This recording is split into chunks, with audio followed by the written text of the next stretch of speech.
बाबा साहेब भीमराव अंबेडकर की जयंती पर भाजपा प्रदेश अध्यक्ष वीडी शर्मा ने किया माल्यार्पण। बोर्ड ऑफिस चौराहे पर लगी प्रतिमा पर माल्यार्पण कर श्रद्धा सुमन अर्पित किए। इस दौरान शीतल जल प्याऊ मशीन का शुभारंभ भी वीडी शर्मा ने किया। भाजपा प्रदेश अध्यक्ष वीडी शर्मा ने कहा, समाज को एक सूत्र में बांधने का काम अगर किसी ने किया तो वे संविधान निर्माता बाबा साहेब भीमराव अंबेडकर ने किया है। उन्होंने कहा कि वंचित वर्ग को उनके अधिकार दिलाने का काम भी बाबा साहब ने किया। बाबा साहब को भारत रत्न देने का अगर किसी ने काम किया है तो अटल बिहारी वाजपेयी की एनडीए की सरकार ने किया है।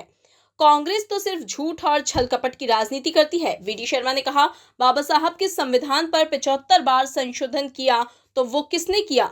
वो कांग्रेस ने किया।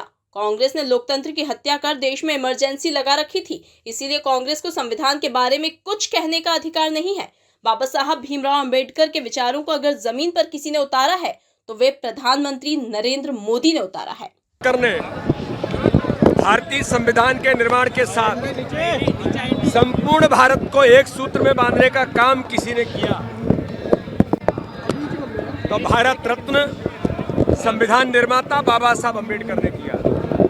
और आज मैं गर्व से कहता हूं, बाबा साहब अम्बेडकर के विचारों को, चाहे सामाजिक समरसता की बात हो, जल संरक्षण की बात हो, या बाबा साहब अम्बेडकर ने वंचित वर्ग को उनका अधिकार देने की बात हो, ये अगर काम किसी ने उनके विचारों को जमीन पर उतारा है तो भारत के प्रधानमंत्री नरेंद्र मोदी जी ने उतारा है। बाबा साहब के पंचतीर्थ के निर्माण से लेकर हर प्रकार से बाबा साहब को सम्मान जिसके वो अधिकारी रहे हैं, भारत रत्न देने का काम भी किसी ने किया तो भारतीय जनता पार्टी से प्रेरित उस नेतृत्व ने किया।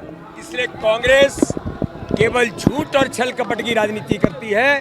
बाबा साहब अम्बेडकर के संविधान पर 75 बार किसने संशोधन किया? ये कांग्रेस ने करके देश में लोकतंत्र की हत्या करने का काम इमरजेंसी लगा के किया। ये किया किसी ने? तो ये कांग्रेस ने बाबा साहब अम्बेडकर के संविधान से कांग्रेस को कोई अधिकार नहीं है। अगर विचारों को जमीन पर उतार रहा है तो भारत के प्रधानमंत्री नरेंद्र मोदी।